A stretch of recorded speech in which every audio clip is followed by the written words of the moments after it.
KGF chapter 2 में रवीना टंडन ने अपने किरदार के बारे में क्या कहा है, क्या है केजीएफ चैप्टर 2 की खास बातें। हेलो फ्रेंड्स, आप देख रहे हैं बॉलीग्राफ स्टूडियोज़। मैं हूं सोनिका जुयाल। केजीएफ चैप्टर 2 के ऐलान जब हुआ था तभी से लोगों की नज़र गड़ी हुई है कब ये फिल्म हमें पर्दे पर दिखाई देगी। जब केजीएफ चैप्टर 1 रिलीज़ हुई थी, इसने तगड़ा धमाका किया था बॉक्स ऑफिस पर। फिल्म की कहानी से लेकर फिल्म के एक्शन ने सभी को चौंका कर रख दिया था। इस फिल्म के अगले पार्ट को लेकर काफ़ी ज़्यादा एक्साइटमेंट अभी तक बनी हुई है। मोस्ट अवेटेड फिल्म ये है और इस फिल्म में कुछ बॉलीवुड स्टार्स भी आपको नजर आने वाले हैं, यानी कि संजू बाबा और रवीना टंडन। रवीना टंडन ने अपने किरदार को लेकर कुछ खास बातें बताई हैं और उन्होंने कहा है कि लोगों को ये किरदार काफ़ी पसंद आएगा।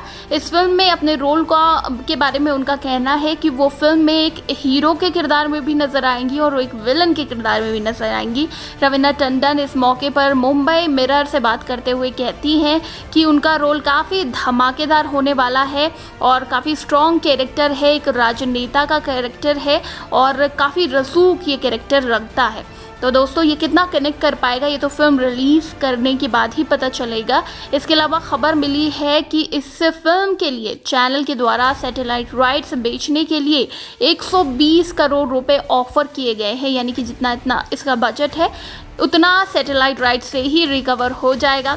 कर्नाटक में वर्तमान बेंगलुरु से लगभग 50 किलोमीटर दूर कोलार स्वर्ण क्षेत्र की ये कहानी है।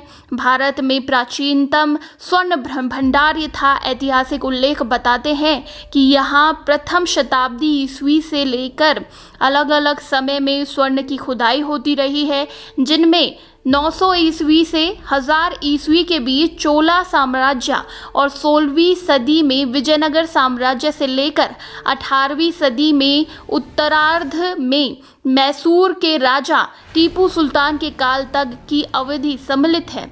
सदियों तक केजीएफ से दक्षिण भारत के शासकों को भारी मात्रा में धन की प्राप्ति हुई। ये भारत के सबसे गहरे खदानों में से एक है, जहां 1980 और 1990 के दशकों में धरती की सतह से 3 किलोमीटर नीचे खुदाई होती थी। केवल दक्षिण अफ्रीका के कुछ खदान इससे ज़्यादा गहरे हैं।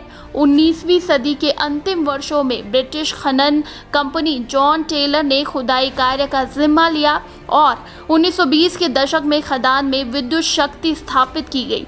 उस समय दक्षिण भारत के अधिकांश हिस्सों में बिजली उपलब्ध नहीं थी। वो कंपनी बड़े गर्व के साथ दावा करती थी कि आप धरती में 1 किलोमीटर गहराई से सीधा जॉन टेलर के लंदन कार्यालय से बात कर सकते हैं। इतनी अधिक गहराई में खुदाई के लिए विशेष उपकरणों की आवश्यकता होती है। इसीलिए केजीएफ ने 1940 के दशक में मैनचेस्टर, इंग्लैंड में बना विश्व का सबसे बड़ा ड्रम लगाया। जॉन टेलर ग्रुप द्वारा प्रतिष्ठापित अधिकांश मशीनें 1990 के दशक तक काम कर रही थी। हालांकि वो 50 से 100 साल पुरानी थी।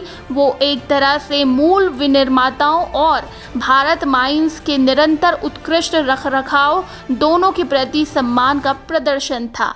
आधुनिक खुदाई का काल 1880 से 2001 120 सालों तक रहा।